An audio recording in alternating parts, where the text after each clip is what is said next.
Good morning, students. Last class we all studied conjunctional principles. Do you remember? Non-elemental. So isn't it? Non-alignment moment. Okay, yeah. See, today we are going to study SAARC. What is the expansion of SAARC? South Asian Association for Regional Cooperation. Okay, that is also one of the important organization to improve the maintain peace and order, at the same time develop the economic activity. Understand? See, SAARC is an economic and political organization of 8 countries that are primarily located in South Asia. It is located in where? South Asia. Okay, yeah. See, South Asia, South in Asia, southern side is there. Okay, yeah. See, important that is SAARC disaster management center was set up at New Delhi. Okay, that is center is where? New Delhi. The center is sleek body of professional working on various dimensions of disaster risk reduction and management in South Asia. நல்லா புரிஞ்சுக்கமா, இது முக்கியமாக இதற்குடைய வளர்ச்சி, இதனுடைய இலக்கு, இது முக்கியமாக அதுக்கு தேவை என்னன்னா அமைதியான சுற்றுப்புறம் அவசியம். சரிங்களா? அதே டைமில் பார்த்தீங்கன்னா இதனுடைய முக்கிய ஏதாவது ப்ராப்ளங்கள் இருந்தால் அதை சால்வ் பண்ணணும் அப்படிங்கிறது தான் இதனுடைய முக்கிய நோக்கத்துக்காக கொண்டு வரப்பட்ட ஒரு organisation. SAARC satellite is a proposed communication methodology satellite by Indian Space Research Organization. Indian Space Research Organization. What is the meaning of Indian Space Research Organization? See, Indian Space Research Organization செய்தி தொடர்பு மற்றும் வானிலை ஆகியவற்றுக்காக கொண்டு வரப்பட்ட ஒரு செயற்கைக்கோள். சரியா? இதை செலுத்தி இதனுடைய என்னென்ன ப்ராப்ளம், நமக்கு என்னென்ன பிரச்சனைகள் இருந்தாலும் அந்த கம்யூனிகேஷன் இது எல்லாமே இதன் மூலம் நமக்கு சரி செய்யப்பட்டது. Okay, see the member countries, what are the important member countries? 8 members. Last joined countries வந்து ஆப்கானிஸ்தான். ஓகேயா? ஆப்கானிஸ்தான் தான் லாஸ்டா ஜாயின் பண்ணப்பட்ட countries. Afghanistan, Bangladesh, Bhutan, India, Nepal, Maldives, Pakistan and Sri Lanka, these are the important members of the SAARC. What is the expansion of SAARC? South Asian Association for Regional Cooperation. The center, where is it? It is in New Delhi. Okay, yeah. So what are the important countries? Afghanistan, Pakistan, Bhutan, India, Nepal, Maldives, Pakistan and Sri Lanka. Okay. See, contemporary context, change and continuity in India's foreign policy. Okay, yeah. Contemporary, what is by contemporary? இப்போ நம்ம இந்தியாவில் என்ன நடக்குது, அதே டைமில் மற்ற கண்ட்ரீஸில் என்ன நடக்குது, அண்டை நாடுகள் அதாவது பக்கத்து நாடுகளில் என்ன இருக்குது, அதன் பக்கத்து நாடுகளில் என்னென்ன கொள்கைகள் ஃபாலோ பண்ணிக்கிட்டு இருக்காங்க அப்படிங்கிறது தான் இதை பற்றி நம்ம படிக்க போகிறோம். Okay, India's foreign policy with other countries section.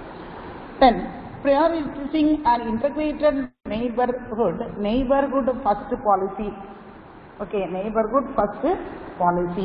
Neighborhood, what is by neighborhood? Neighboring countries. அவங்களுடைய neighboring countries means பக்கத்து நாடுகள் என்ன ஃபாலோ பண்ணிட்டு இருக்காங்க.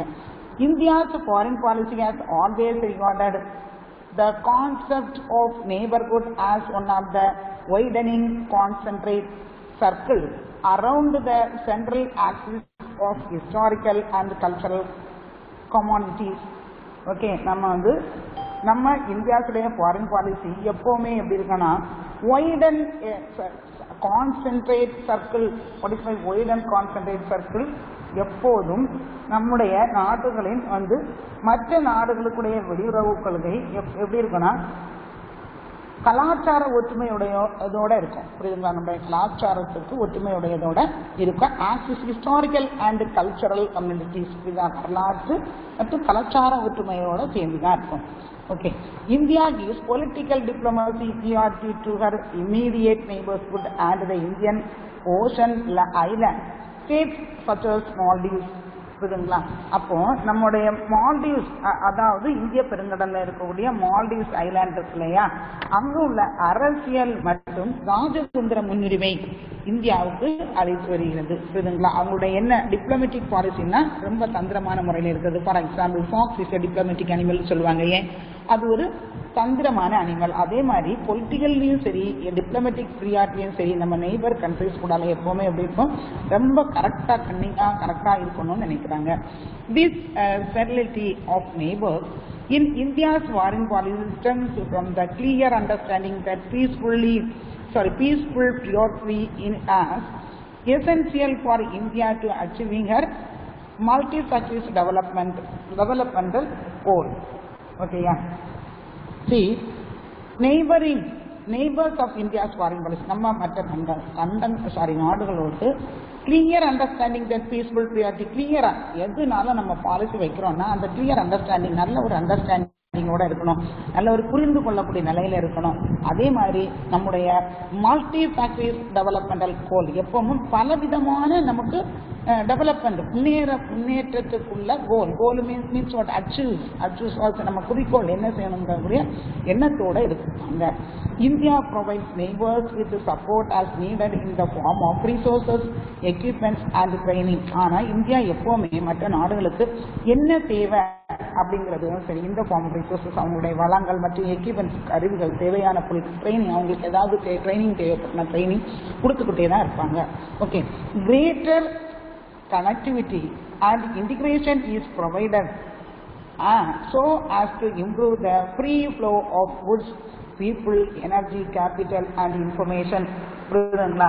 அதாவது நம்மளுக்கு எந்த மக்களுடைய பொருள், அதாவது ரிசோர்சஸ், மூலதனம் அல்லது தகவல் எது தேவைப்பட்டாலும் அவங்களுக்கு மேம்படுத்துவதற்கு எந்த ஒரு இதுனால என்ன செய்வாங்க, அவங்களுக்கு கொடுத்துட்டே இருப்பாங்க. சரிங்களா? அடுத்து பார்த்தீங்கன்னா ட்ரேடிங் டிப்ளமசி அண்ட் டெவலப்மெண்ட், அதாவது அரசாங்க தந்திரத்தோட வளர்ச்சி இணைந்து செயல்படுறது. சரியா? One of the major objectives of India's foreign policy has been to leverage international partnership for India's domestic development. எப்படி இருக்கணும், நம்ம கண்ட்ரியுடைய international partnership for India's domestic development. அதாவது இந்தியாஸ் டொமஸ்டிக் டெவலப்மெண்ட்னா என்னது, உள்நாட்டு முக்கிய வளர்ச்சி இருக்கணும். நம்ம நாட்டில் உள்ள முக்கியமானது உள்நாட்டு வளர்ச்சி. அப்புறம் தான் என்ன செய்ய முடியும், மற்ற கண்ட்ரிகளோடு ட்ரேட் பண்றது. வீட்டில் நம்ம நல்லா சாப்பிட்டு எடுத்து நல்ல வளர்ச்சியா நல்ல இம்ப்ரூவ்மெண்ட் இருந்தால் தான் மற்ற நம்ம என்ன செய்ய முடியும், நிறைய ரிசோர்சஸ் இருந்தால் தான் நம்ம சேல்ஸ் பண்ண முடியும். அதனால என்ன செய்யறாங்க, நம்ம நாட்டுக்கு என்ன செய்யணும் ஃபர்ஸ்ட், அதை நல்லா பண்ணணும்னு நினைக்கிறாங்க. அது providing technological access, sourcing capital, gaining market access and securing natural resources. அது முக்கியமான இதெல்லாம் என்னது, அதோடைய மூலதனம், அது மாதிரி சந்தை மார்க்கெட் இருக்கணும், ரிசோர்சஸ் இருக்கணும், அதுக்கு தேவையான பாதுகாப்பும் இருக்கணும். புரியுதுங்களா? A gradual transition from look east to act east policy, look east to act east policy. நல்லா புரிஞ்சுங்க. See, look east என்னது, கிழக்கே பாரு, லுக்கு கிழக்கே நோக்கு ஆர் பாரு என்பதிலிருந்து கிழக்கு செயல்பாடு. புரியுதுங்களா? அந்த கிழக்க பாரு, அங்க என்ன செயல்பாடு நடந்துகிட்டு இருக்குது, என்ன மாற்றம் நடந்துகிட்டு இருக்குங்கிறத பாரு அப்படிங்கிறது. South East Asia begins with North East India. புரியுதுங்களா? எனக்கு வடகிழக்கு இந்தியாவிலிருந்து தென்கிழக்கு ஆசியா வரைக்கும் தொடங்கிட்டே இருக்குது. Myanmar is one land bridge to the countries of the Association of South East Asian Nations. புரியுதுங்களா? மியான்மர் அது that is one of the country